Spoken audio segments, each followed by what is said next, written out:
Civilization 6 is 6 years old. It's due for replacement, and I do believe that Civilization 7, or at least the franchise, will provide us with some news this year. Let's put it that way. Either way, I think it's time that we reflect on 7 changes for Civilization 7, and a lot of this video, to be honest, was inspired by you. So thank you.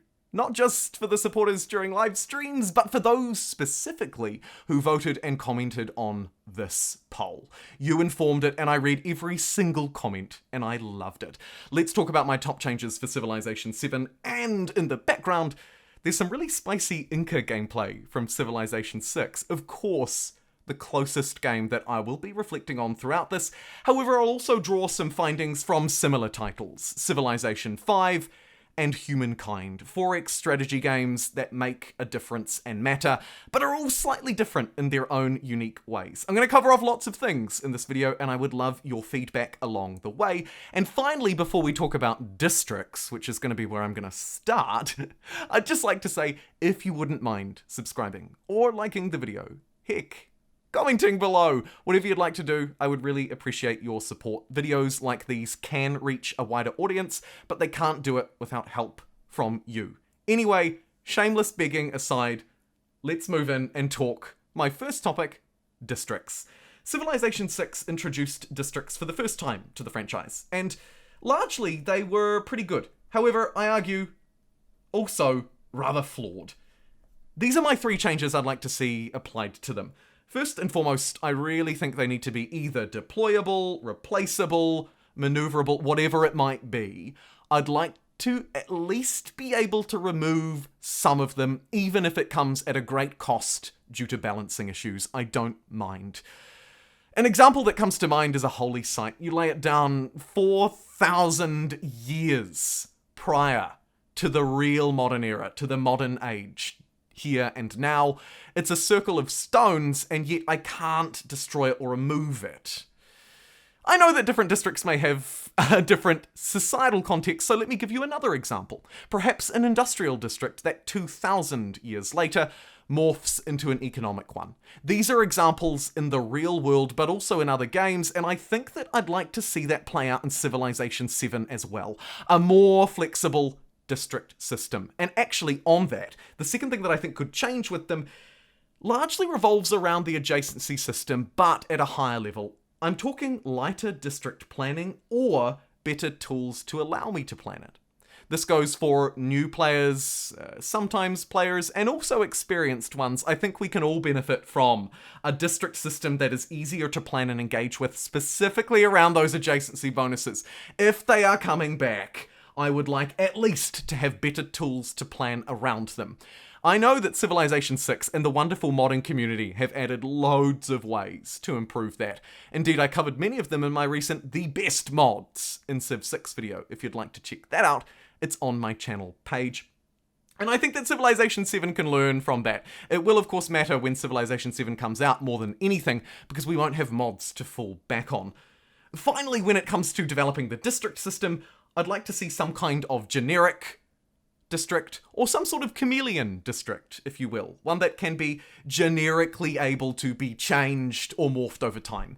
It may be a generic city district, right? One that you just place down, that grows out from the center naturally or by design, or it could be a district that morphs somewhat. Again, go back to my industrial example and think about a district that could morph between industry and money. It's one example, but I think it matters. The next thing that I really think matters, and the reason why I'm talking about it second and not saving it as my secret favorite point at the end of the video like I normally do, is because it's huge. It's the ocean and the navy, okay? And I've got 2 broad points that I'd like to make about it. Naval gameplay is awesome, but very rarely utilized. That's my thesis in a nutshell. First point, oceans can sometimes feel either useless or like a bit of a chore. Ugh.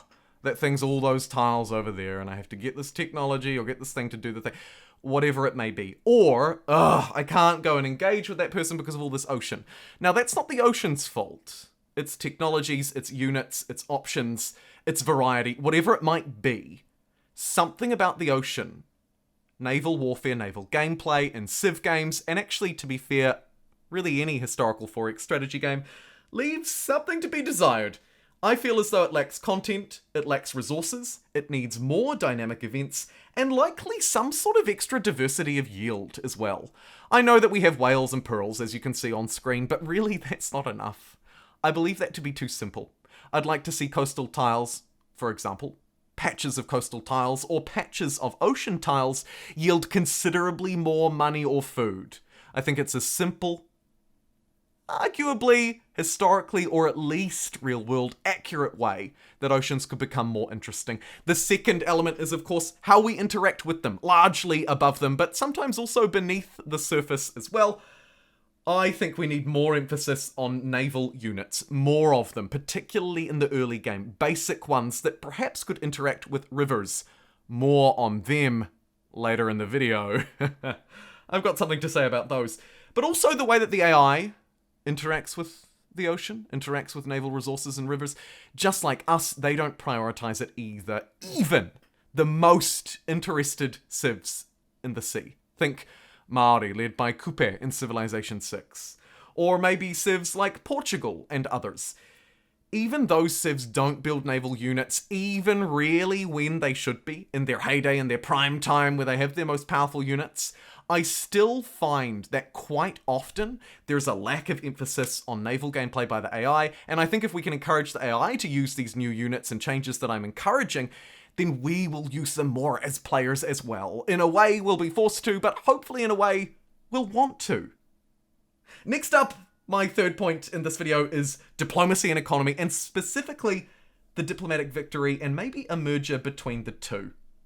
Diplomacy and economy in Civilization 6, and again particularly that victory, is something that's really hard to manage, and in Civilization 7 I'd like to see us take it a step further. I would like to see the diplomatic victory changed first and foremost. I think there's a way even, and this is a little bit unorthodox, so feel free to shoot me down in the comments. I would love your feedback in the comments, by the way, on this video in particular. I do read all of them. I think that there's something that can be leveraged off the diplomatic victory. I also argue that in Civilization 5, and it wasn't perfect, but maybe it was better than in Civ 6? I don't know. I think that the system could potentially merge with economy, and with the World Congress. Another system in Civilization 6 that I felt was clunky, wordy, and tokenized in a way that just wasn't very meaningful. The diplomatic points. There does need to be a sort of a tokenization of diplomatic power, but I don't think that that's the way to do it. I think there needs to be more of a system that is actually slightly less controlled by the player. It needs to breed more naturally. I reflect a little bit, perhaps, on Humankind's influence and societal system, the way that it spreads, the way that religion spreads in that game. Again, that is not perfect, but if we can take diplomacy at its softest level and make it a little softer, and then embrace individual actions like making demands, exchange and bartering at both the one-on-one level with our opponents, but also at a more substantial World Congress level, I think Civilization 7 can have the best diplomatic and economic system, maybe by merging them, that we've seen in a Civ game to date. Next for me, it's religious balance, but not in the way that you're thinking probably initially. I think that the religious system doesn't necessarily need to be buffed or nerfed, although it probably does, but moreover, I think that we need to think about it at that systems level. Religion's really difficult because of two things. Firstly, the units themselves can become quite tedious to control on larger maps, or if you're having to send a lot of units around the map to convert, they don't really have any other use case except for some religious warfare, which was a good addition to Civ 6 and maybe needs to be expanded on more, but they can also be very monotonous and tedious. The second issue that some players have faced, myself included, is it can sort of be an all or nothing thing. You either go for it and go for victory, or you're kind of ignoring it because you don't have it, or you're keeping up with it just so someone else can't win. I'd like to see a system that is a bit more open to opportunity. It lets players use it without just having to win. Think about science. You still want science even if you're not building a spaceship. Religion and the religious system needs to hold a similar level of value, even if it will not be as influential, if it wants to be a system that is enjoyable. That's my opinion on it. I'd love to hear yours below, like I say. Moving swiftly along to rivers. I touched on them briefly at the start of the video when I was talking about the Navy. Let's talk more about them here. I want to see, in Civilization 7, rivers that matter. What do I mean by that? 3 things. Broadly, I want to see some rivers, not all, but maybe a few key ones on each map, reflect the historical significance and power of rivers. Let me tell you what I mean. 3 points. Firstly, rivers, I believe, should be much wider and navigatable. Much wider. Perhaps a tile wide or even more still. Again, just for some specific key ones. This presents risks but also rewards. Rivers are, and especially were, key to trade, to warfare, Viking invasions, and everything in between. And it feels unjust for them not to be as grand in this game. I'm going to swap now, speaking of games, to some Humankind gameplay. I've got some things to draw on in particular, but also it's a very flavorful historical strategy game, so I think it makes sense. Back to rivers that matter. I think, again, just to reiterate, wider rivers would allow invaders and units of all shapes and sizes to move through. They also would act as a vital artery and connection between oceans and land to try and help make the ocean system and the naval system more interesting and engaged. This is kind of part 2 to the very first or the second thing I talked about in this video around better navies and better oceans. If rivers are wider and navigatable, perhaps even from the very early stages with some extra risk, they help make the ocean more interesting. Combine that with better dynamic events, increased yields, and the threat, perhaps, of neutral tribes or barbarian invaders. And I think you've got not only an ocean system, but also a map that feels more interesting, dynamic, and reflective of the real world in ways that are interesting for the player. And speaking of interesting for the player, my next point is around tourism, specifically the tourism victory, but maybe even the system as a whole. Unfortunately, in my experience, the tourism system can feel a bit like a number go up game, particularly in the late game. Early on, it has some benefits, like many systems in 4X games, but toward the end, I believe it is on par with religion for the same things.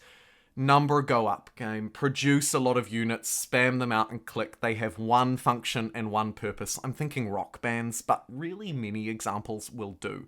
I'd like to see that system reinvented and revitalized, maybe with more passive functions.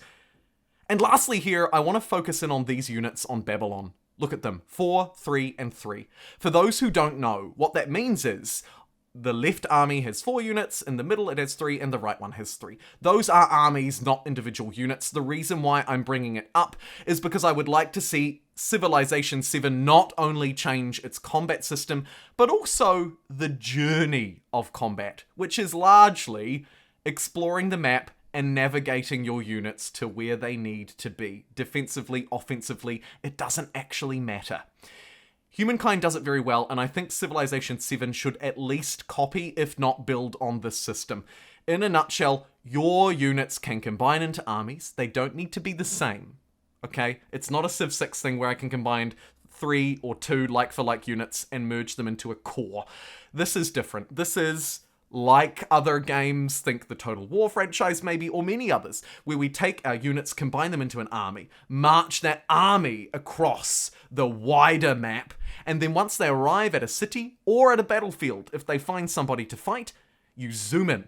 A new map is designed, there is a boarded off area, and you fight, each unit requiring its own tile, just like the way Civilization 6 handles combat right now, at that point.